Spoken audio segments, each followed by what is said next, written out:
Hello అండి, welcome back to కొలవల బడి official YouTube channel.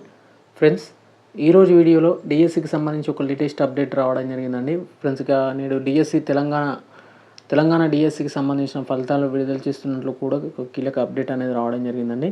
Friends, ఇక మనకు దీనికి సంబంధించిన పూర్తి ఇన్ఫర్మేషన్ తెలుసుకునే కంటే ముందు, ఎవరైతే గ్రూప్ 1 సంబంధించినటువంటి మెయిన్ ఎగ్జామినేషన్ రాస్తున్నారో వారికి సంబంధించి కొన్ని ఇన్స్ట్రక్షన్స్ అనేది టీజీపీఎస్సీ కమిషన్ వెబ్సైట్లో పెట్టడం జరిగింది. దానికి సంబంధించిన పీడిఎఫ్స్ కావాలనుకుంటే కింద డిస్క్రిప్షన్లో ఉంటుంది, ఒకసారి చెక్ చేయండి.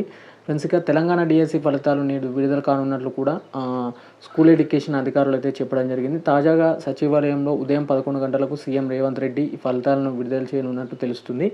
వీటికి సంబంధించి 11,062 ఉపాధ్యాయ పోస్టులను మార్చి 1న డిఎస్సి నోటిఫికేషన్ అయితే రాష్ట్ర ప్రభుత్వం జారీ చేయడం జరిగింది. జూలై 18 నుంచి ఆగస్టు 5 వరకు వీటికి సంబంధించినటువంటి ఎగ్జామినేషన్ జరిగాయి. మొత్తం 2.45 లక్షల మంది అభ్యర్థులు కూడా హాజరైనట్లు కూడా ఇక్కడ కీలక అప్డేట్ అయితే ఉంది. ఇక చూడాలి, త్వరలోనే అంటే ఇంకొక 2-3 గంటల్లో కూడా వీటికి సంబంధించినటువంటి ఎగ్జామినేషన్ రిజల్ట్ కూడా రావడం అయితే జరుగుతుంది. వచ్చాక మరొక డీటెయిల్డ్ వీడియోతో మీ ముందుకు రావడం జరుగుతుంది. వీడియో నచ్చితే ఖచ్చితంగా లైక్ చేసి మీ ఫ్రెండ్స్ అండ్ ఫ్యామిలీకి అయితే ఈ వీడియోని అయితే షేర్ చేయండి. ఓకే అండి, థ్యాంక్ యూ ఎవ్రీవన్.